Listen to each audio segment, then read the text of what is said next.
People will not buy something from people they do not trust. Kasi kung kayo lang po may hawak na produkto at kayo lang ang meron nito, eh wala siyang choice ang tao kundi bumili sa'yo.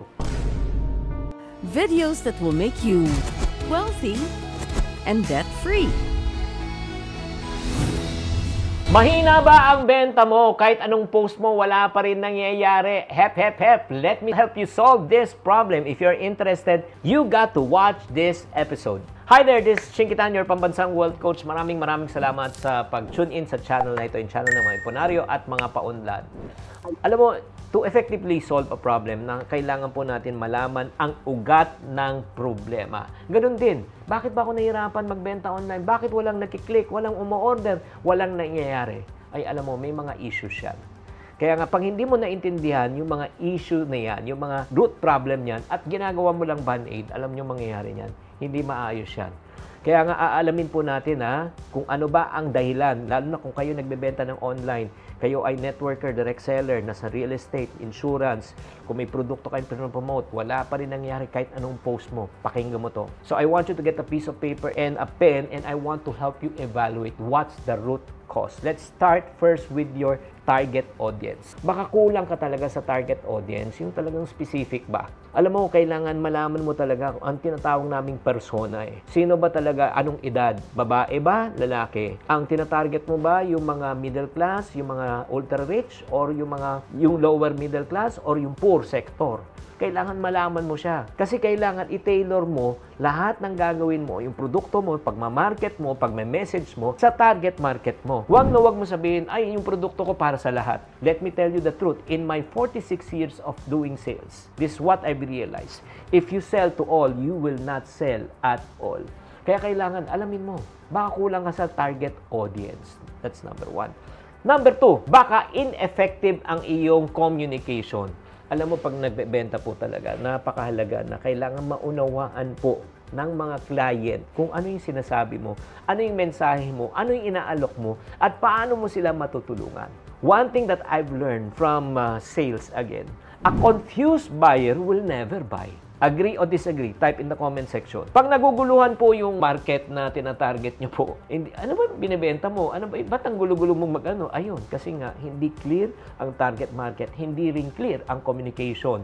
Bakit mo papahabain ang presentation mo kung naunawaan na? Kaya nga sa kasabihan, matagal na itong sinasabi, keep it short and what? Simple. Number 3. O bakit ka hindi nakakabenta? Kasi kulang sa tiwala. Hindi nagtitiwala sa iyo mga ibang tao. Again, ang dating po, which I am guilty. Guilty po ako, sasabihin ko po sa inyo. Masyado kang pushy, masyado kang salesy, para kang ahente talaga. And then, number 3 lesson that I've learned in sales is this. People will not buy something from people they do not trust. So, bibili lang sila sa mga taong pinagkakatiwalaan nila, pinapaniwalaan nila. Di ba nagigets nyo? Kaya very important po na magpakita po tayo na talagang ang hangad po natin sa mga tao, hindi lang bumenta. Ang hangad po natin sa tao ay matulungan sila. And one of the best ways para to build trust is be authentic. That's number 1. And number 2, maglagay po tayo ng mga customer testimonials. Let other people promote the product for you. Pang-apat na dahilan kung bakit siguro hindi ka nakakabenta, baka poor customer experience or service. Baka may mga reklamo yung mga customers mo, hindi nang sinasagot. Nagbebenta ka pero wala nang sumasagot sa chat. Late ng delivery, wala rin po nag-a-address, kaya magagalit yan. Kaya naka-SOP po sa amin. Pag na-late po ang delivery po namin, SOP may free na book.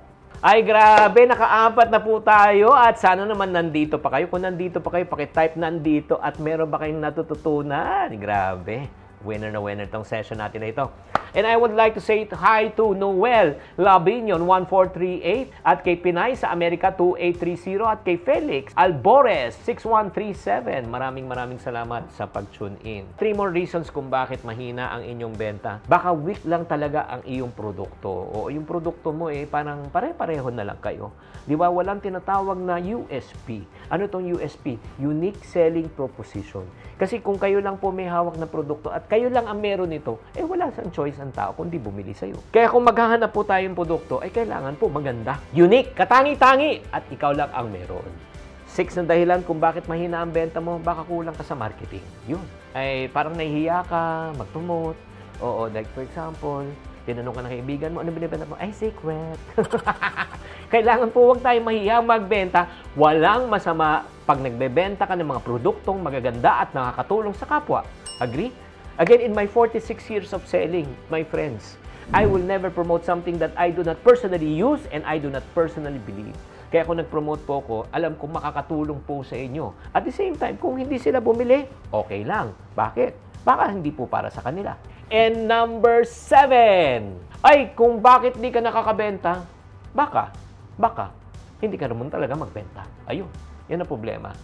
Kulang ka talaga sa tinatawag na persuasion. Kulang ka sa tinatawag na writing skills. Kulang ka sa tinatawag na understanding kung paano mag-isip ang mga buyers. Katulad ng mga sinabi ko po sa inyo. Guys, hindi ko lang nabasa to sa libro kasi 46 years na po ako nagbebenta offline and then also online. Sa 46 years ko nagbebenta ko, i-breakdown din natin. Nasa almost 34 years po ako nagbebenta ng offline and 12 years na po ako nagbebenta online. That's a total of more or less 46 years of selling. Kaya nga tatanungin kita, kung nag-i-struggle ang business mo, check natin na number 1, target audience mo ba clear? Number 2, yung communication mo clear ba? Number 3, nagtitiwala ba sa yung tao? Number 4, maganda ba customer service mo? Number 5, baka yung produkto mo may problema. Number 6, baka kulang ka sa marketing. Number 7, baka hindi ka talaga marunong magbenta. Iba ang offline selling sa online selling. Kaya tatanungin kita, sa lahat ng sinabi ko, saan ka ba mahina? Pakitype lang sa comment section. And para sa mga taong nagsasabi, Chinky, paano ba ako gagaling sa pagbenta sa online?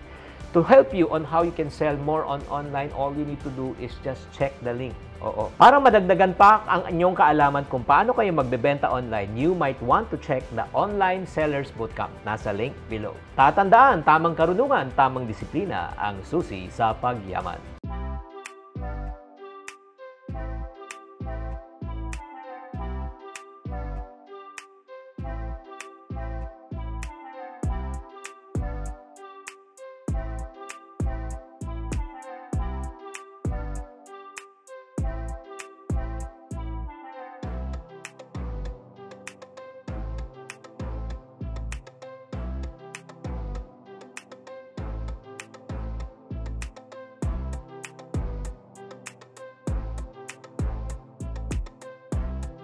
Thank you for watching. If you want to suggest a topic or review that you would like me to discuss on the next video, please do comment below para mabasa po namin. Thank you very much and I'll see you on our next video.